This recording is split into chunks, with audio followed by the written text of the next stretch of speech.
Alright, good morning. I wanted to clarify a little bit about this video I made yesterday, because people are saying, it's amazing how open-minded you are, this and that, and I'm like, I think maybe there's a little bit of a misunderstanding of what I was saying there, because I don't think it's really an expression of open-mindedness as much as it is an explanation of the text and so forth. Really, it's how I was taught in yeshiva, that there is no such thing as, a person being labeled as one thing or another in this area that we were discussing yesterday, the way that the modern society views it, but rather it's an action that's prohibited, and that really, I think, takes a lot of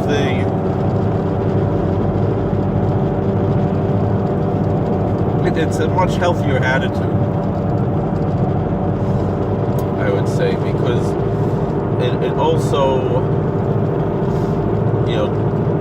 since it's not a different category, then it's therefore not, such a preoccupation the way it is, and it makes a more healthy attitude. But also,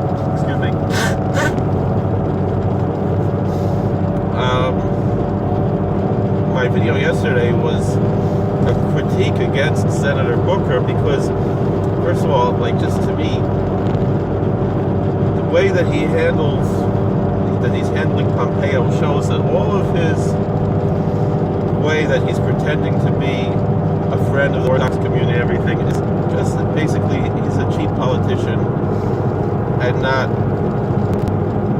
that he really cares about the Orthodox community, but he recognizes the Orthodox community as a community that is valuable to him for votes. Now, I'm not saying that he shouldn't recognize the value of the votes, but when I look at my congressman, John Faso, this is a man who generally cares about my community, when he had nothing for years, when he had nothing to gain from a relationship with this community, and he's developed a genuine appreciation and respect for our community, which in a half mile, continue straight. I would venture to say, as much as I'm impressed when I see continue straight that guy Booker, of how he can handle sich like an Orthodox Jew, the way he talks, but it's all a show. And I think a lot of the Jews are impressed also. There's a show aspect. I'm not going to modify the word show with some other adjective. Continue on County Road 114 for 5 miles. But it is, a different, it's something curious and different that people like, oh, look at this guy, I don't have to explain that. But I remember, last night when I was making this video, I was quite tired. It was already late at night. You could see it was dark already. There was no lights, and I was debating whether I should have the light on. It was not the best way to be driving. I mean, like this, people were saying, how do you make these videos while driving? It's a hands-free device. I'm not even looking at the camera. I'm looking at the road, and I'm just talking. I have my eyes on the road. There's nothing, But I remember, I was a Gaba. I was a secretary for a Hasidic Rebbe, for a Hasidic Grand Rabbi, coming from Jerusalem on a fundraising trip. I don't know if it's appropriate for me to say who was, but most people know. If I say a Hasidic Rebbe from Jerusalem, people who know me would know which Rebbe this is. Not a particularly big Rebbe, but not a small one either. Someone with a nice, normal-sized congregation, average-sized congregation, I would say,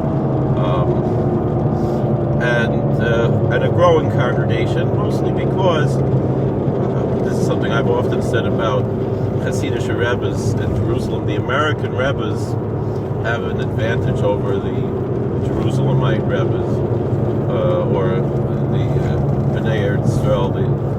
like to say Israeli rabbis, but why? Because they have a perspective coming from America that someone, who was born in Jerusalem doesn't have, or Bnei Brak or wherever, doesn't have the same perspective as someone who's coming even from Borough Park or Muncie, and coming back to the Holy Land and leading a congregation there. But this particular Rebbe, we were staying at someone's house, their family in Florida, and the man of the house there was essentially about teshuvah, someone who, where perhaps he grew up a little bit like traditional, and he became much more orthodox, and he put on a black hat and everything, and successful enough in business that he's a modest, upper middle class balabas, and he, while the Rebbe was there, so he invited his parents to come get a blessing, and his brother. And the Rebbe asked his brother, "Are you married or single?" He said he's single. So he said, "Oh, and he's already older in years," so he was wishing him a blessing for a shidduch, for that he should find a marriage partner, get married. So then after the brother left, the brother who wasn't religious, the single brother, our host was saying, that's not going to happen. He's like the people from Sodom, from Sodom.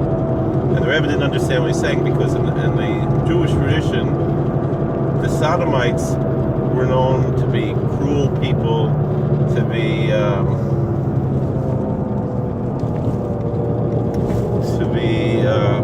people who were very selfish. It's like that. This guy doesn't seem like that. The issue of homosexuality is not really something that's addressed the way it is to be honest, in the Christian world. You think of Sodom, the main sin of Sodom always in the Christian world is homosexuality, even though it's only very briefly mentioned in the text, and in the eyes of the rabbis, the main sin of Sodom was selfishness. Was that this was a community that said no outsiders, because we're wealthy and we don't want to lose all our wealth.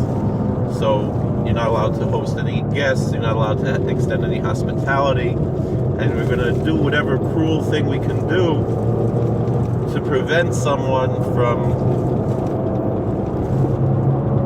feeling welcome here. There's these stories where, they made a law that everybody, these legends that, are not... In a quarter mile, slight left. Not really historic, but they're more or less just,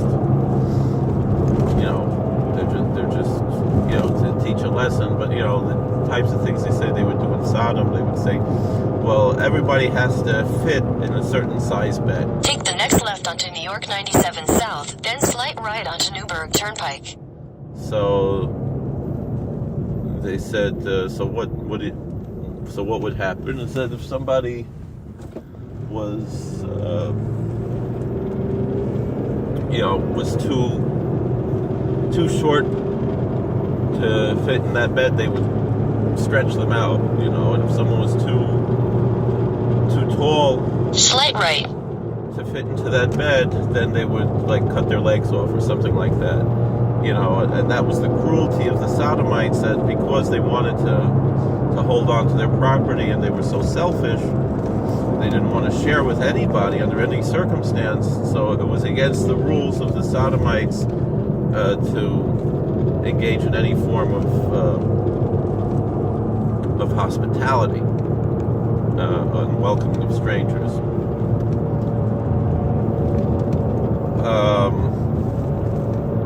mostly because Sodom was an extremely wealthy place, and they were afraid if outsiders came in, people would lose their wealth. And that's basically that's very different. People talk about, capitalism is so selfish. That's the kind of nonsense that people are taught these days, and that's absolutely not that's not what we're talking about here. What we're talking about here is people who are like, because capitalism isn't selfish like that. I'm getting off on a bit of a tangent, but in a true capitalist system, everybody gains from that. Because the economy gets better, and we are welcoming of those who are going to improve the economy because it's better for everybody, and it's not the form of selfishness of that I have to take this away from you, but we're all going to benefit from it, from this type of system. Now let's put that aside for now. That's not what we're talking about at the moment. But we are talking about here is, how does Judaism approach these questions of what we call in the modern parlance the sexual orientation? Is there such a concept of a sexual orientation and so forth? And so this fellow thought the way he could express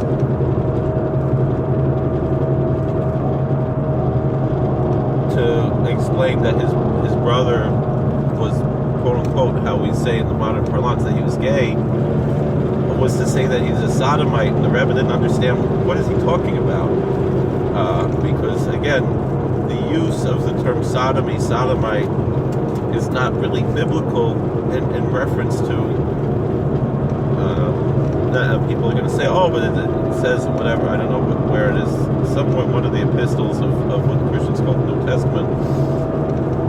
That's not the Greek word that's being used. This is an English translation, for lack of another word in English.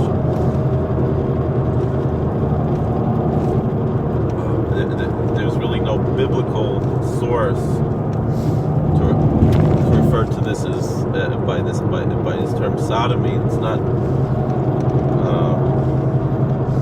Although the fact of the matter is, yes, that this has come into the parlance, and this was something that was practiced, but the purpose of its practice has to be questioned. Meaning, the one reference that we have in the story of Sodom and Gomorrah is that when the men heard that Lot was hosting guests in his home, they said, "Let us know them."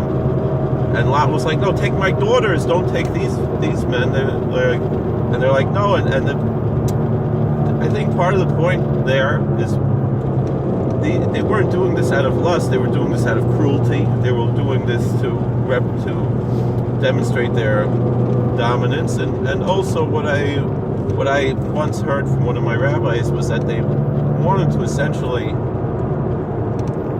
let anybody know you shouldn't be holier than thou. If you're coming into this community, you're going to be just as evil and wicked as all of us, and so we're going to degrade you by forcing you to engage in an act, even though it is against their will, so that they really shouldn't feel any guilt for it. But the fact of the matter is, psychologically, victims of sexual abuse often feel a certain level of guilt, and also we've been talking about nature versus nurture. The nurture aspect of it often leads them, even if it's not in an abusive way, it might be in as they grow up, they might be engaging in these things we'll say as consenting adults, but because they were introduced to this idea via nurture, as opposed to something being genetic in their nature. Again, it's a little bit esoteric. That could be argued one way or the other. But we're going to move that aside for now. the real point I want to bring out, and this was what the rabbi was talking about when this story was introduced to the rabbi. He was asking me, what is he talking about? Like it went over his head.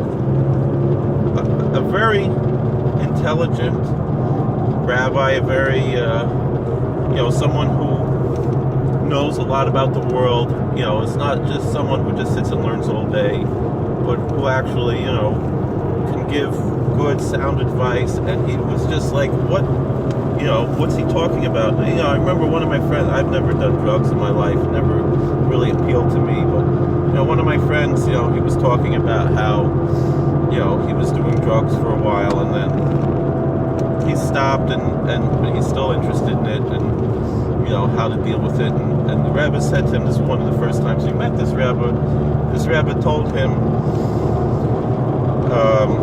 if a cat knew what drugs were, and I don't think the Rebbe understood, all the fine intricacies of, different types of drugs either, But this Rebbe said to him, if a cat knew what drugs were, the cat would do drugs. In Jerusalem, you always see cats running around all the time, feral cats. Meaning that part of being a human being is to overcome one's desires and lust in the pursuit of wisdom, as most of the rabbis explain.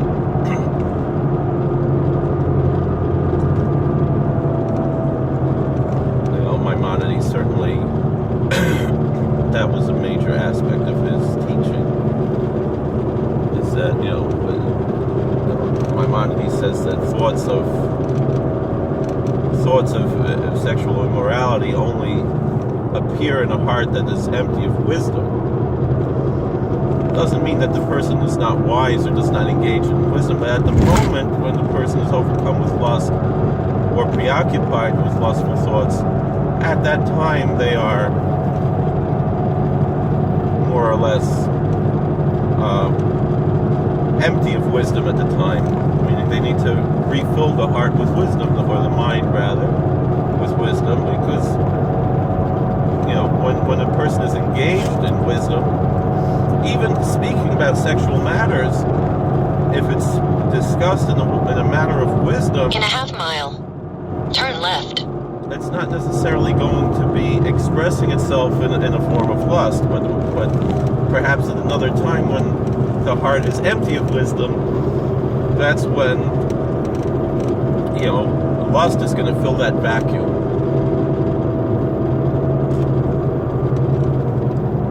Is this where we're turn left.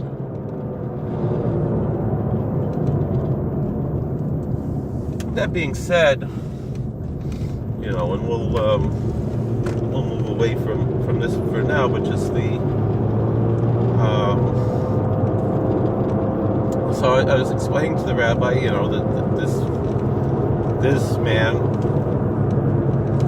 prefers men over women, and he said, what does that have to do with anything? This was the way, he didn't understand. He's like, meaning he didn't use these words so much, but basically he's saying, is sex really that important? Like, what is this preoccupation in the world with sex? Like, he's like, well, he's not interested in women. And he said, but so what? Like, who?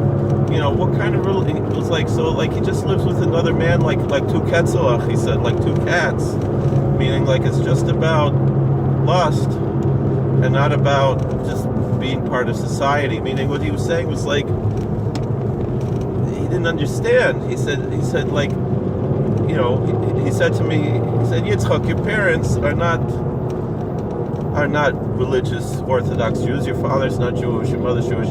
But tell me, who does the laundry and the cooking and cleaning in the house, and who is chopping the wood and going out and working and stuff.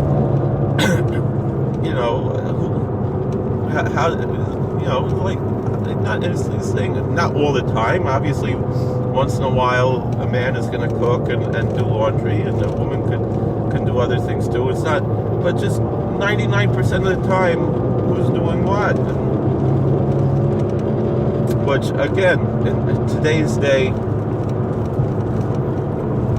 things don't operate like that. But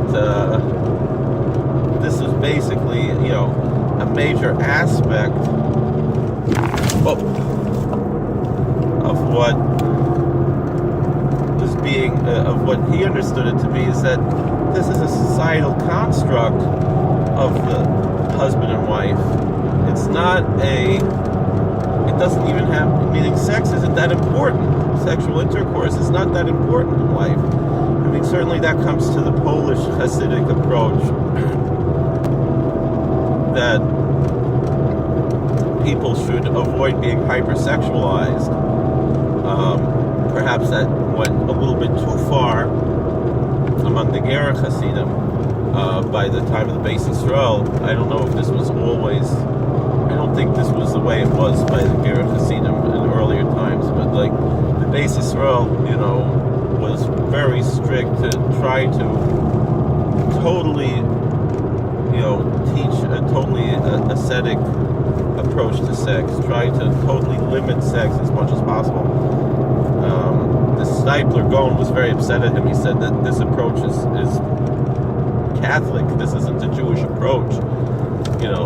Sex between a husband and wife is not considered to be sin, but by the Ger Hasidim, there is a certain Indian like that of kedusha, of holiness being, expressed in the sense of trying to avoid sex as much as possible. You don't see this among other Hasidim. Other Hasidim, they'll say, try to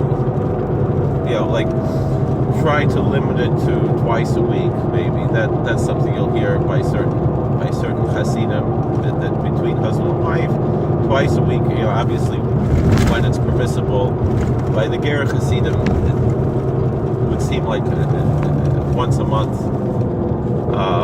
Now the fact is, sometimes in a relationship between husband and wife, certain things happen. Doesn't mean they don't love each other, but they're not able to even once a month. It's not always feasible, especially you have a big family. It's hard to find private time, whatever. But I mean, I'm talking about chassan, a chassan shmooze type of things here.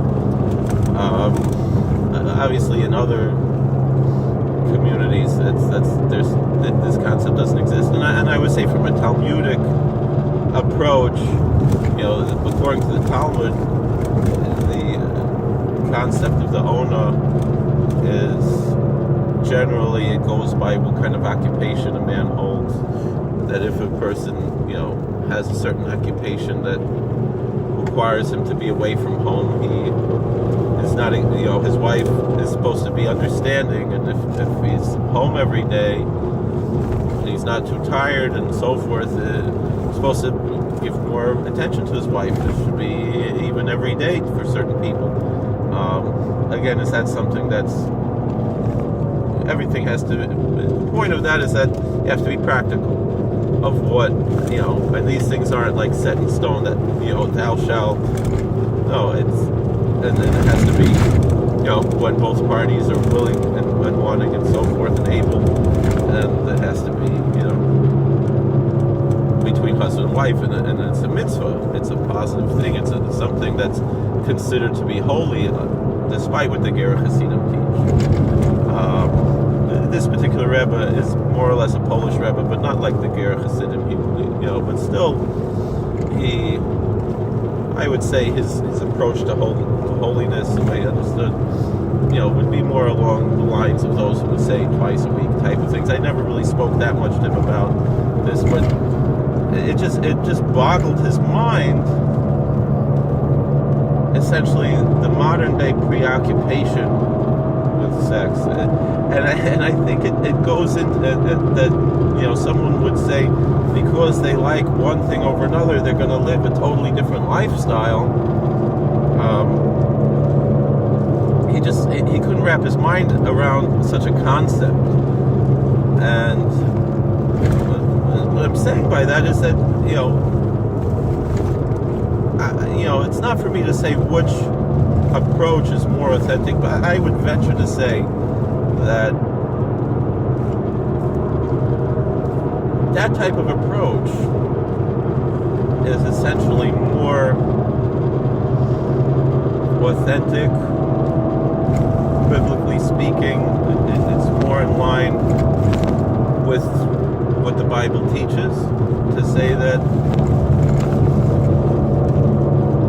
it just it's like, and I think it also gets into how the Bible understands sex as something totally natural and normal, like eating and drinking and so forth. I mean, I remember Yisachar Katz, he was saying, one thing that the Hasidim lack, and that in his opinion would lead to abuse, is the concept of eroticism. That sex is seen as utilitarian, not only for procreation. It is seen as a source of pleasure, but it's not romanticized in the way in the Hasidic world. That's not to say there aren't people who do romanticize it, but it's more or less seen as a bodily function, like going to the bathroom. In a quarter mile, like eating, drinking. Turn left. And people enjoy eating and drinking. I don't think going to the bathroom is really the right comparison. It's more like eating and drinking, which biblically, we see how the Jewish tradition understands it. Jethro, he said to his Turn wife, left. who's this man who rescued you, let's invite him to come eat bread. And when it says come eat bread, that's considered to be a euphemism. It's like he should marry one of you. And that's considered to be, it's considered to be a basic human need. We don't have this, monastic view of sex being something to be avoided, but there is, of course, the view that things have to be approached in a way that's permissible according to Jewish law. I mean, people ask, how is it? What do Orthodox Jews expect from, adolescents? How can they? And it's not really the Orthodox Jews. It's the modern society that says, well, you can't get married till you're 40 years old or something like that. I mean, I'm exaggerating a little bit, but 200 years ago, I'm not even talking about thousands of years ago. I'm talking about Rabbi Nachman of Breslov was 13 years old when he got married. All right, he died when he was 36. So if he didn't, he was already a Zeta. He was already a grandfather when he passed away, when he left this world. But I don't know how common that was, but most people would be getting married in ancient times, and not only ancient times, in 150 years ago, among the Jewish community,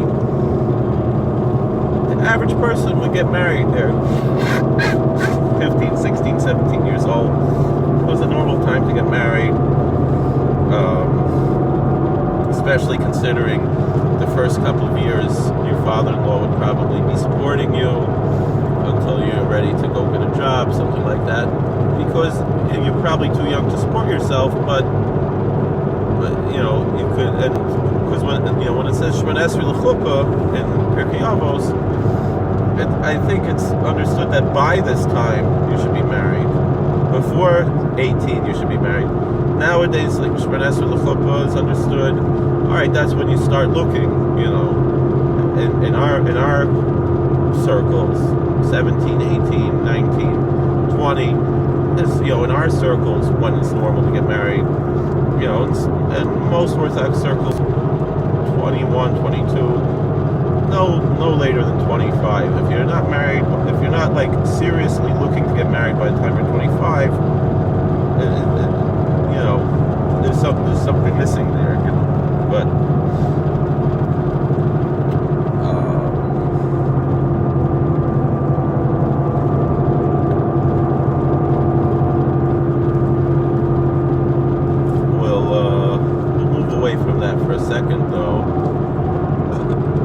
but essentially, it's not seen as, the way things are like blown out of proportion, I would say, in the secular world. That's not something that really exists in the biblical mind frame, according to some, but then others will say, well, look at Shir Shirim. So, of course, the Jewish approach to Shir Shirim is, well, it's an allegory of the love between God and His people. But that being said, the fact that it's an allegory, it's supposed to be an allegory that someone's supposed to understand. But also, we say that Solomon wrote this in his youth, and in his middle age, that Solomon, we know, wrote 3 books. So, they say in his youth he wrote Song of Solomon. In his middle age he wrote Proverbs, and in his old age he wrote Ecclesiastes. And so, I would say from a rabbinical point of view, we could say that that type of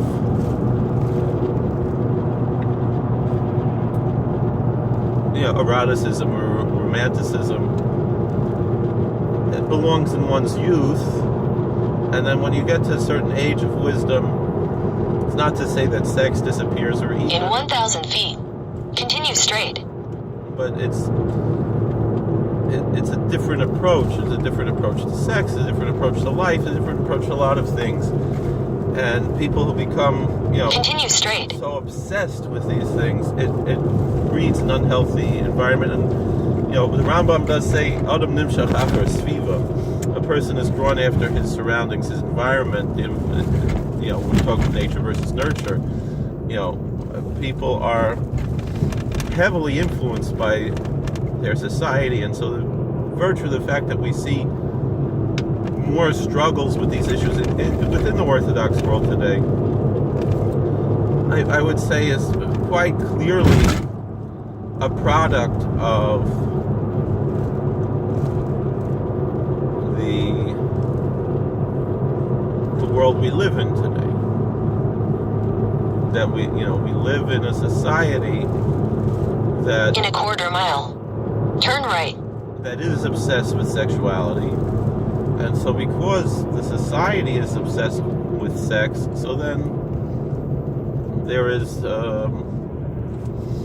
more or less a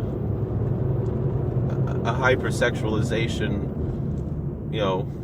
by virtue of being within this community, being influenced from the outside world. And that lends itself to various, it comes out in various ways. And I would venture to say that by virtue of the fact that people have, labeled with these labels because, like, oh, you are this because, people might engage in certain things, and then now turn it's right. A label. That creates a whole different problem, because then the people feel like, now I'm labeled, now I'm stuck. I mean, I saw this where I work. There was one of my patients, young African American fellow, died because of this. He was abused when he was in junior high school or high school, and he, by a student, and that abuse confused him very much. He kept saying to his mom, am I gay because of this? And I explained to him, I was like, a label, you don't need labels, you're a human being. And to label yourself, and I asked him, I was like, well, are you interested in one? He said, yeah, absolutely. I was like, so you're just a normal human being. And and he was talking about how he felt guilty because he had some pleasure from the abuse that he endured. It was a form of abuse that would be something is being done for him rather than to him. We'll put it in a clean way. And so that confused him very much. It upset him very much, and he was obsessed with this. And this is a man who was not very verbal. He was mentally ill. He was a mental patient, but this was an obsession of his, and it was something he didn't want. It wasn't something. It was an unwanted feeling that he had that he really. And I was explaining to him, I was like, you don't need to pigeonhole yourself. I mean, his verbal skills and his understanding weren't very strong, but I was trying to explain to him, you don't need to categorize yourself. You don't need to label yourself. You just are who you are, and don't let this become an obsession. And it's okay. It's normal. It's this, that, whatever. Trying to explain to him because it was an obsession of his. And one day, he felt that one of his friends was being a little bit too friendly to him, and it scared him because of his experience. And so he hit the other guy, and he was a little guy, and the other guy was a big guy, and the other guy killed him because of it. Because he hit him, and the big guy just like stomped on his head and killed him. And the other guy probably didn't mean anything. He probably wasn't making any kind of sexual advance or anything, but because, and I blame society for that. Meaning because of this obsession and the hypersexualization of society today, that and this idea that you must have a label, you have to fit into a category, as opposed to just recognizing that human beings are human beings, and naturally, like I said before in the last video, human beings on the natural level are pansexual, I would say. And I would say that this is, and that by virtue of nurture, they're going to be led one way or another, or in two directions, or wherever it is, or just recognizing the plain pansexuality or whatever. And our job is to try to sublimate those urges into a healthy, normal, according to, from a biblical perspective, a healthy, normal relationship between husband and wife.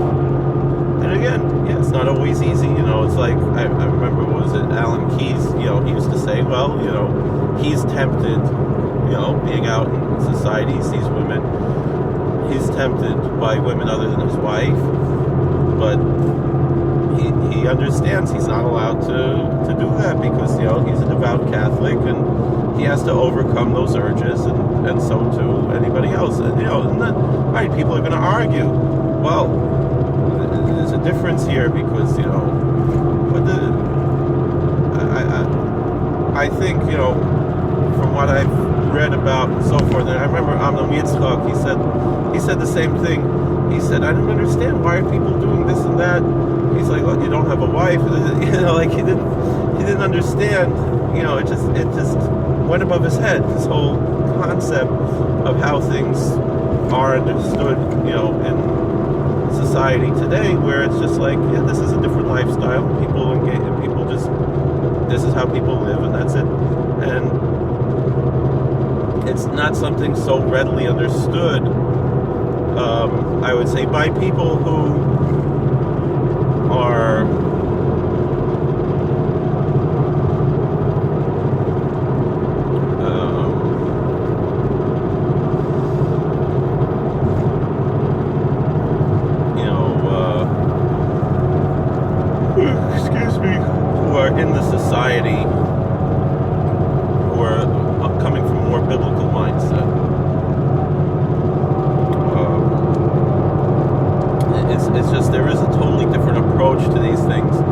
and we assume things based, and that's really what I want to point out here. We assume things based, and again, it's not hatred. It's not saying that, we have to hate people because this and that.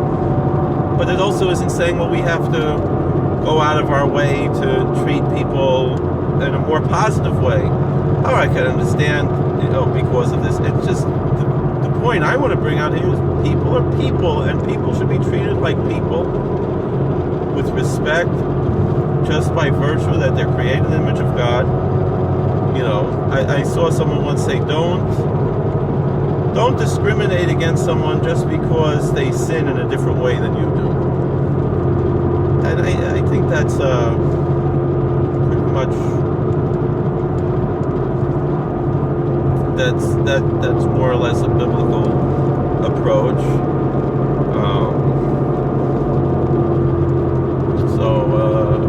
Without getting too much into details, I don't know. What do you all think? Some more comments, I guess, on the subject.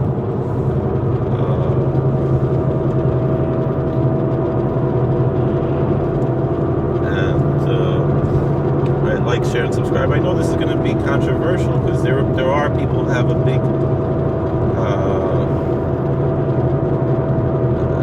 agenda when it comes to these questions, but I'm trying to introduce a different approach to these questions to show that it's not black and white the way people think, and it's not. I think what I'm explaining here is something that most people in the world have never heard of. I mean, I think certain people in the Orthodox community who have studied this subject perhaps have somewhat of an idea of it, but for the most part, even in the Orthodox world, I don't think this is something that a lot of people really understand. But on the other hand, this is something essentially that I was taught in yeshiva, that there is no such thing as gay or straight. And I've seen this written up in other, meaning people are people, and I mean, when I say that, as a state of being, as opposed to a state of doing. Obviously, it's a state of doing, but not a state of being. It's and the fact that I'm bringing that out is that, like we said in the biblical text, and nowhere in the Hebrew language is there a word for this is this type of person. Either way, it's just that the closest thing is